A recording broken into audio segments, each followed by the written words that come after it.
우리나라의 외국인 숫자가 몇 명인지 혹시 아십니까?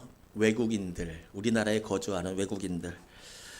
작년 행정안전부 발표에 따르면 246만 명이라고 합니다. 246만 명.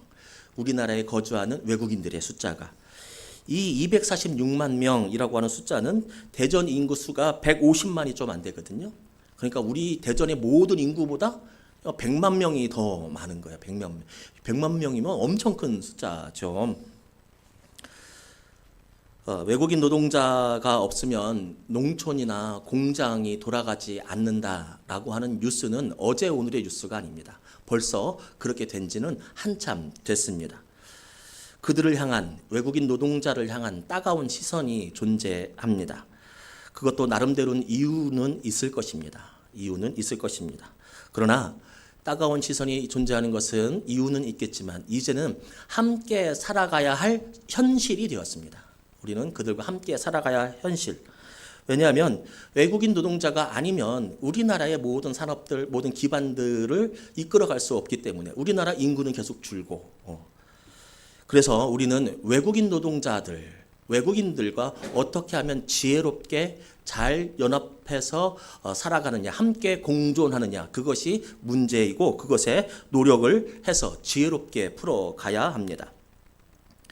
외국인 노동자들을 향한 불평과 불만, 경계의 감정이 있는 요즘인데 오늘도 그런 시대를 살아가고 있는데 그 중에서도 우리에게 아름다운 선행의 소식이 들려왔습니다.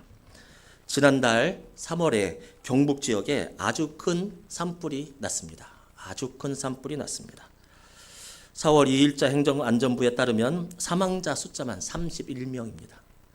한 사람의 영혼이 천하보다 귀하고 우주보다 귀한데 31명의 사람이 사망했습니다. 주택이 4,203곳이 피해를 보았습니다. 4,203곳. 경제적 손실 얼마 정도 갈까요? 여러분 한번 말해보세요. 경제적 손실 1조 원이 넘습니다. 1조 원. 손실이 1조 원인데 이것을 복구하려면 2조 6천억이 들어갑니다. 경제적 손실, 그리고 인명의 피해, 많은 사람들의 고생, 이것이 정말 큰 재난으로 지난 3월에 있었던 경북 지역의 산불입니다. 그런데 이런 큰 화재에 있어서 취약한 것은 누구냐면 바로 어르신들입니다. 어르신들. 요즘 시골 산 밑에 보통 누가 많이 살아요? 어르신들이 많이 살죠. 거동이 불편하기 때문입니다. 불이 난 걸 알아도 내가 대피하기가 어려워요. 잘 걷지를 못하고 뛰지를 못하세요. 귀가 어두워서 모든 감각이 둔해져서 불이 났는지조차도 잘 몰라요. 그래서 참 취약한 계층이 바로 어르신들 계층입니다. 의성군에서 시작한 산불은 경북 영덕군까지 빠르게 번졌습니다. 산불이 밀고 들어온 것, 영덕군에 산불이 밀고 들어온 그 시간은 저녁 11시였습니다. 대다수가 고령이어서 어르신들은 밤에 좀 일찍 주무시잖아요. 11시 정도 했는데 어르신들이 대부분 주무시고 계시고 또 주무시지 않는다고 하셔도 산불이 난 것을 잘 인지를 하지 못했습니다. 그때 그 지역에서 일을 하고 있던 외국인 노동자 청년이 할머니 산불 났어요. 할머니 산불 났어요. 라고 외치며 할머니들을 깨웠고 깨우면 뭐예요? 할머니들이 도망가지를 못하는데 할머니들이 도망가지를 못하는 거예요. 그래서 저 청년 그리고 저 청년과 또 다른 두 청년이 할머니들을 업고 뛰기 시작합니다. 300m. 300m 여러분 우리가 그냥 떠도 힘들어요. 우리가 그냥 뛰어도 힘들어요. 근데 저 청년은 할머니들을 업고서 300m 방파제까지 물 있는 곳까지 뛰어서 몇 번을 왔다 갔다 하고 할머니들을 그렇게 안전하게 대피시켰습니다. 어르신들은 말합니다. 자 아니모 다 죽었다. 자 아니면 다 죽었다. 정말 그랬습니다. 그 노동자 사진으로 본 그 청년은 인도네시아인 수기안토입니다. 수기안토. 그리고 다른 분들 2명이 더 있습니다. 이 3명뿐만 아닙니다. 이랜드 복지재단에 따르면 중국, 필리핀, 캄보디아, 태국, 방글라데시 등 9개 출신의 청소년들과 그리고 외국인 노동자들의 단체 문자 방이 있다고 합니다. 그 방에 이런 글이 올라왔습니다. TV에서 산불로 집 잃은 분들을 보며 가슴 아팠습니다. 우리도 힘들지만 그분들은 더 힘들잖아요. 그렇게 말하면서 이제는 저희가 도울 차례입니다. 그 카톡 그 단체 문자 방에 그 글이 올라오자 사람들이 성금을 내기 시작했습니다. 외국인 노동자들이. 그들의 삶이 얼마나 피폐한지 여러분 아시잖아요. 그들의 본국에 보낼 돈도 사실은 그들은 너무너무 아깝은데도 불구하고 이제는 우리가 갚을 때입니다. 라고 그렇게 말하면서 성금을 내기 시작하는데 거기에서 한 청소년, 한 학생은 비가 와도 30분씩 그 복지센터에 걸어서 왔다 갔다 하는 친구들이 많은데 그 친구가 하루는 오더니 30분 동안 비가 오는데 왜 걸어 다녀요? 버스 안 타고. 그 친구가 오더니 1,000원 한 장을 내밀더랍니다. 그리고 이거 성금 해달라고 정말 작지만 그렇게 말합니다. 이게 어디서 난 돈이냐 하니까 점심을 안 먹은 돈이라고. 그렇게 하면서 성금을 냈습니다. 참 아름다운 이야기고 참 감사한 이야기입니다. 함께 살아가야 할 수밖에 없는 현실 속에서 그들의 이 아름다운 이야기는 우리에게 작은 따뜻한 마음을 꽃피우게 합니다. 우리 장로교 대한예수교 장로교 통합 측에서도 성금을 모금을 하고 그렇게 도와주려고 준비 중에 있고 우리 교회도 동참하게 될 것입니다. 요즘은 우리나라 사람이 아닌데 우리나라에 거주하는 국내 외국인 노동자라고 우리는 그들을 부릅니다. 국내 외국인 아니면 외국인 노동자라고 우리는 그들을 명칭하여 부르지만 성경에서는 그들을 부르는 이름이 조금 다릅니다. 명칭이 다릅니다. 성경에서는 그들을 그런 처지에 있는 사람들을 뭐라고 부르냐면 나그네라고 부릅니다. 나그네. 그리고 객이라고 부릅니다. 객. 나그네와 객. 우리에게 감동을 준 외국인 노동자, 외국인들과 같은 사람이 바로 오늘 본문에 나옵니다. 나그네 된 사람, 객이 된 사람, 전혀 자기를 도와줄 곳이 없었던, 버팀목이 되어줄 사람이 아무도 없던 그곳에서 살아갔던 사람, 그 사람이 나오는데 누구냐면 4절 말씀 함께 읽겠습니다. 4절 말씀.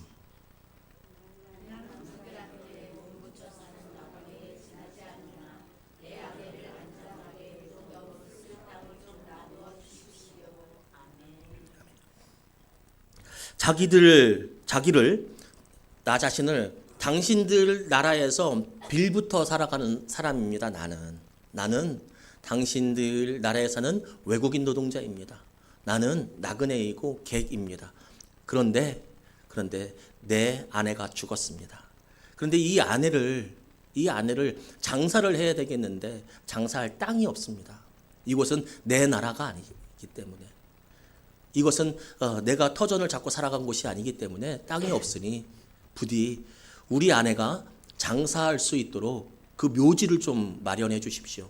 내가 사겠습니다. 그렇게 말하고 있는 겁니다. 이 사람이 누구입니까? 바로 아브라함입니다. 아브라함. 그럼 누가 죽은 것입니까? 사라가 죽은 것입니다. 아브라함의 아내 사라가 죽은 것입니다. 사라가 죽자 아브라함은 크게 슬퍼했습니다. 배우자가 죽는다는 고통, 그거 보통 일 아닙니다. 그거 보통 일 아닙니다. 그런데 사라가 죽자 아브라함은 슬픔에 빠졌습니다. 그러나 슬픔에 빠졌지만 해야 할 일이 있지 않습니까? 장례를 치러야 합니다. 그래서 아브라함은 헷 족속이라고 하는 사람들에게 달려간 것입니다. 왜냐하면 거기에 보아둔 땅이 있거든요. 거기에 아브라함이 옛날부터 보아둔 땅이 있어요. 땅이. 이걸 어떻게 하냐면 뒤에 어디 땅 주세요라고 이야기해요. 그동안 이제 생각해 왔던 거예요.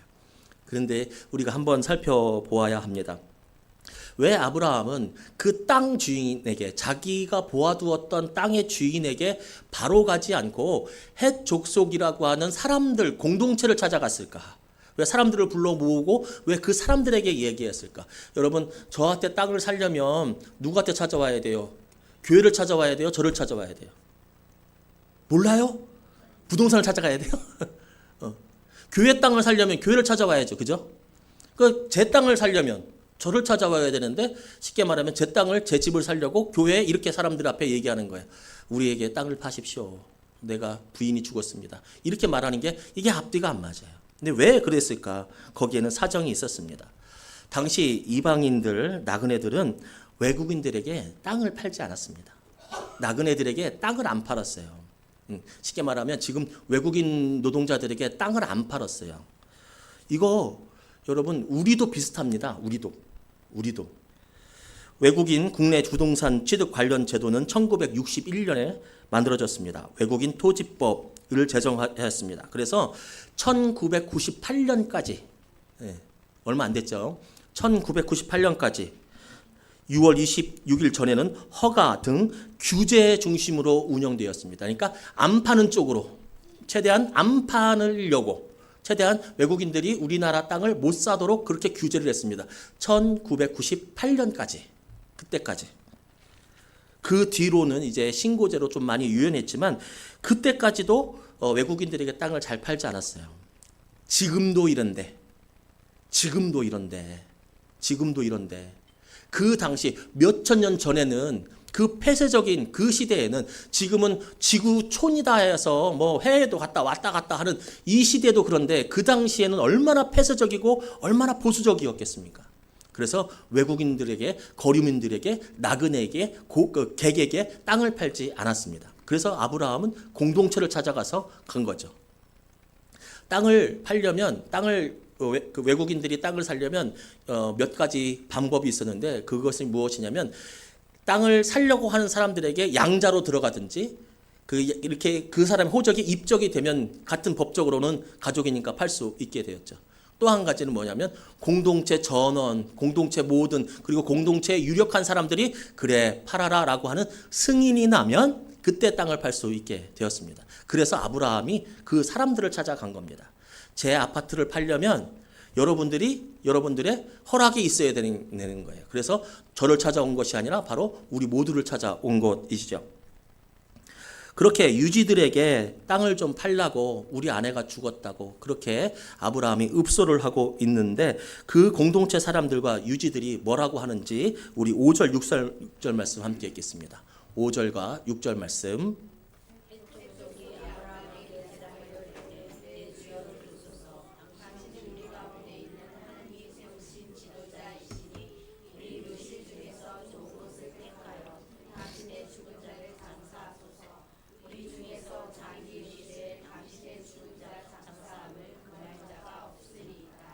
아멘. 헷 족속이라고 하는 가나안 땅에 살고 있는 족속이 아브라함을 뭐라고 부릅니까? 네 주여, 네 주여 이라고 부르고 그 밑에 보면은 뭐라고 나오냐면 우리 중에라고, 당신하고 우리는 남이 아니라 우리 중에라고 나옵니다. 아브라함인데 그 아브라함은 거기에서 객이었고 나그네였고 외국인 노동자였는데 그 아브라함을 내 주여라고 그렇게 깍듯하게 존칭을 쓰고 높여주고 있는 장면이 바로 이 장면입니다. 그리고 땅 보통은 안 판다고 하겠죠. 보통은 안 판다고 하는데 뭐라고 하냐면 가장 좋은 땅을 고르십시오. 가장 좋은 땅을 그렇게 환대합니다. 그렇게 아브라함을 잘 대해 줍니다. 그리고 아브라함을 지도자라고까지 당신은 지도자입니다라고까지 높여주고 있습니다. 어떻게 이런 일이 일어날 수 있을까요? 지금 이 시대에 외국인 노동자들은 따가운 눈총을 받고 사는데 무시당하고 그리고 핍박당하며 살고 있는데 일해도 급여도 제대로 받지 못하고 살아가고 있는데 한국 사람이 일하는 거나 그 사람이 일하는 것은 똑같은데 그 사람들은 우리보다 돈을 더 적게 받고 살아가는데 그것이 당연한 것처럼 되어버린 시대인데 어떻게 아브라함은 그들에게 존경을 받고 어떻게 아브라함은 그들에게 지도자라고 하는 칭함을 받았을까? 아까 말했던 인도네시아 청년처럼 누구를 구했을까? 그 공동체의 어려움을 해결해 줬을까? 물론 그것도 있습니다. 그러나 직접적인 원인은 그런 이유가 아닙니다. 아브라함이 그들 사이에서 그렇게 지도자가 될 수 있고 내 주여라고까지 불림받을 수 있었던 것은 바로 햇사람들 입에서 바로 나옵니다. 그들은 이렇게 말합니다. 당신은 하나님이 세우신 지도자이시니. 당신은 하나님이 세우신 지도자이시니 하나님이 도우시고 하나님이 나그네로밖에 살 수 없는 그를 세워주시니까 그 척박한 땅에서, 그 배척받는 그 땅에서, 그 멸시받고 무시받는 그 땅에서, 아무도 나를 도와줄 수 없는 그곳에서도 그 아브라함은 하나님께서 세우셔서 지도자가 될 수 있었고 하나님께서 특별히 그를 사용하셨던 도구가 될 수 있었다는 사실입니다. 아브라함이 그 땅에 갔을 때 왜 안 힘들었겠습니까? 힘들었겠죠. 처음부터 성공한 인생이 있겠습니까? 아니죠. 우물도 뺏기고 힘이 없어서 부인까지 뺏길까 봐 내 동생이라고 그렇게 했는데 실제로 부인도 뺏겼고 왜 힘들지 않았겠습니까? 아무도 의지할 데가 없는데. 그런데 그렇게 차별당하고 어려웠어도 외국인 노동자 객으로 살아갔던 그에게 하나님께서는 치명적인 그의 약점을 막아주셨고 가려주셨고 그 약점이 아무것도 아닌 것처럼 하나님께서는 그를 세워주셔서 그는 이제 지도자로 다른 사람에게 존중을 받는 사람으로 변하게 되었습니다. 하나님은 그의 약점을 이기신 것입니다. 하나님은 우리의 약점보다 하나님이 더 큼을 우리는 기억해야 합니다. 우리가 가진 약점보다 하나님의 능력이 더 크다는 거예요. 아브라함이 약점이 있었잖아요. 나그네였어, 객이었어, 고아였어. 사람 하나 아는 사람 없어. 그곳에서 아브라함이 지도자까지 올라갔던 것은 아브라함의 약점보다 하나님의 능력이 크다는 것. 여러분 약점들이 있으시죠? 약점들이 있을 거예요. 어떤 사람은 건강이 안 좋고, 어떤 사람은 건강이 안 좋고, 어떤 사람은 돈이 많이 없고, 어떤 사람은 재능이 많이 없고, 어떤 사람은 한 번만 보기만 하면 다 애워지는데, 어떤 사람은 10번, 20번을 해도 잘 애워지지 않고, 어떤 사람은 그림만 그렸다는 잘 그리는데 내가 그리면 뭐 사람인지 뭔지 구별도 안 가고, 어떤 사람은 노래를 잘하는데 나는 노래를 못하고 아무것도 가진 것 없는 것 같은 나 같은. 여러분 그럼에도 불구하고 우리가 가진 약점들이 있음에도 불구하고 우리 교회가 가진 약점들이 있음에도 불구하고 하나님이 세우시면 세워지는 것을 우리는 인정하고 오늘 성경에서 그 진리를 발견하게 됩니다. 그러니 여러분 약점에 신경 쓰지 마시고 하나님에게 신경 쓰시기 바랍니다. 아브라함은 자기가 나그네였다고 내신세 한탄하고 아이고 나는 나그네요 난 땅 한 평도 없어갖고 마누라 죽었는데 부인 죽었는데 마누라 죽었는데 정말 장사할 그 한 평 땅이 없네 이렇게 하지 않았습니다. 아브라함은 자기의 약점을 가지고 하나님의 말씀을 순종하는 것에 자기의 약점을 극복하는 데 그 믿음을 가지고 있었습니다. 귀하고 복되신 여러분 약점 있는 거 알지만 그거 이길 수 있습니다. 하나님의 은혜가 있고 하나님의 능력이 있습니다. 우리 교회에 약점이 있지만 하나님의 일 감당할 수 있습니다. 왜냐하면 교회의 일은 하나님께서 감당해 주시기 때문입니다. 버거운 이방인의 삶을 살아가지만 때로는 다른 사람들은 다 잘 되는 것 같고 나만 혼자 홀로 왕따 당하는 것 같고 참 우리 교회에 그 유치원 선생님들이 계시는데 제가 마음이 참 안 좋아요. 마음이 안 좋은데 왜 안 좋냐면 1년마다 재계약을 해야 돼요. 1년마다 재계약을 해야 돼요. 1년마다. 그게 너무 마음이 안 좋아. 그 얘기는 뭐냐면 보니까 보통 1년마다 다른 곳으로 옮겨 가시더라고요. 1년마다. 여러분 그 사람들은 그곳에서 몇 년 있었던 사람들이고 나는 1년마다 다른 곳을 간다고 생각해 보세요. 저처럼 대범한 사람은 진짜 괜찮지. 저는 저와 같이 대범한 사람은 가서 싹싹하게 안녕하세요 반갑습니다 잘 지내봅시다 몰카가지. 근데 소심한 사람들은 생각해 보세요. 또 거기서 사귀어야 돼. 또 잘 모르는 일도 해야 돼. 근데 또 조금 적응도 안 된 그 1년 있으면 또 옮겨야 돼 또. 거기 가면 또 그들끼리 다 친하고 난 또 새로운 이방인이 되어서 또 들어가야 돼. 그렇더라고요. 나그네와 같은 다른 사람은 다 잘 사는 것 같아.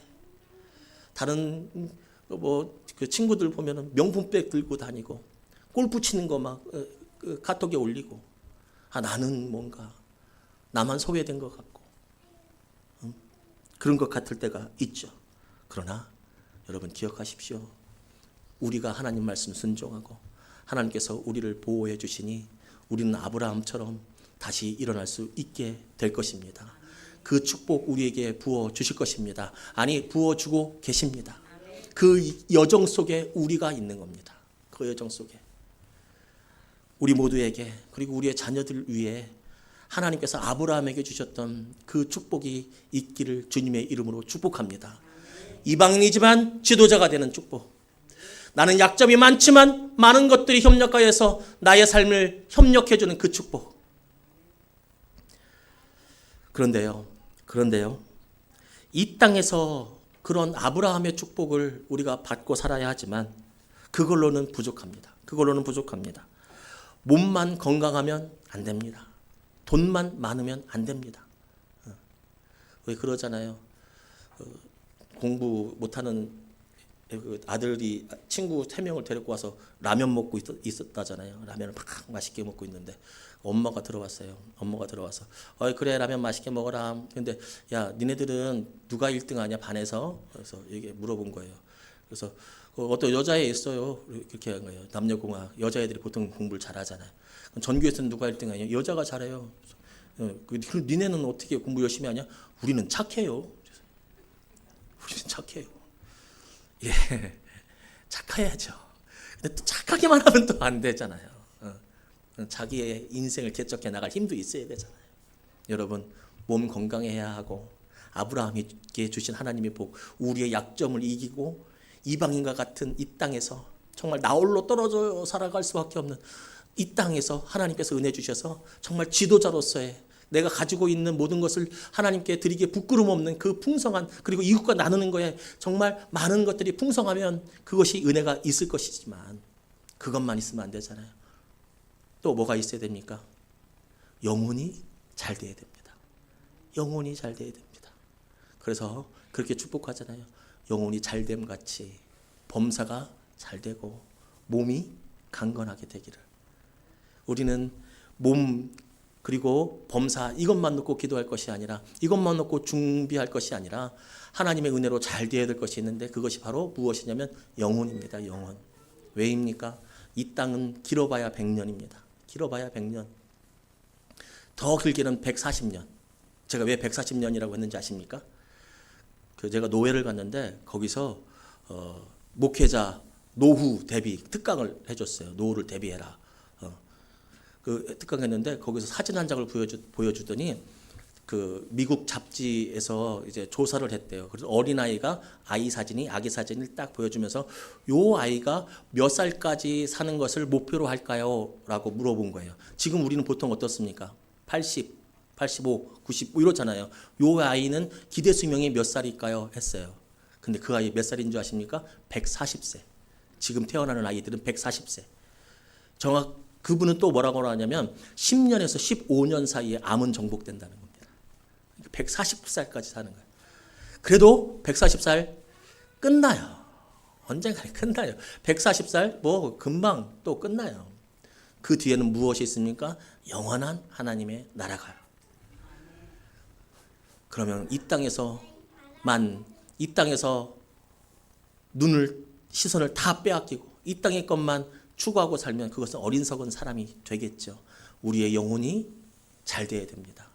우리의 영혼이 하나님께서 기뻐하시는 영혼이 되어야 합니다. 그래서 그것이 이 땅에서도 하나님의 은혜를 체험하고, 그리고 장차 올 하나님 나라에서 우리가 지혜롭게 살아가는 방법입니다. 히브리서 베드로전서에서는 그래서 우리를 나그네라고 부릅니다. 나그네. 너희는 나그네야. 너희는 아브라함이야, 이 말이에요. 아브라함인 이 땅에 살면서도 나그네였는데 그게 아니라 인간 모두는 나그네야. 인간 모두는 나그네야. 그냥 거쳐가는 거야. 오래 살아봐야 140살이야. 어쨌든 끝나. 너희는 나그네야. 너희가 돌아갈 고향이 있어. 그것은 바로 하나님의 나라가 있어. 나그네들은 하나님의 축복을 받고 하나님의 은혜로 세우심을 받으면서 살아가는 것, 그것도 중요하지만 나그네와 같은 이 세상 모든 사람들은 이곳이 끝이 아니고 내가 돌아갈 본향이 있다라고 생각하면서 우리는 그 본향을 위해서 준비하며 열심히 달려 나가야 하는 것입니다. 영혼이 잘 되는 것은 무엇을 의미합니까? 단순합니다. 하나님과 깊은 관계를 맺는 것입니다. 그럼 하나님과 깊은 관계를 어떻게 맺을 수 있습니까? 예배입니다. 기도입니다. 찬양입니다. 순종입니다. 말씀입니다. 이 모든 것들이 다 들어있는 것이 예배입니다. 그리고 또 한 가지 전도입니다. 선교입니다. 그것이 우리의 영혼이 잘 되는 길입니다. 그것이 바로 나그네와 같은 이 땅의 시선을 빼앗기지 않고 하나님 나라를 가는 나그네의 여정을 잘 지혜롭게 준비하는 그 삶이 바로 우리의 삶입니다. 나그네의 인생 여러분 그것에 그치지 말고 존경받는 삶으로 변하기를 바랍니다. 그리고 또한 장차 올 하나님 나라를 들어가는 순례자의 삶, 나그네의 신앙을 잘 가지고 하나님 나라를 준비할 수 있는 우리 모두 우리 교회 되기를 주님의 이름으로 축복합니다.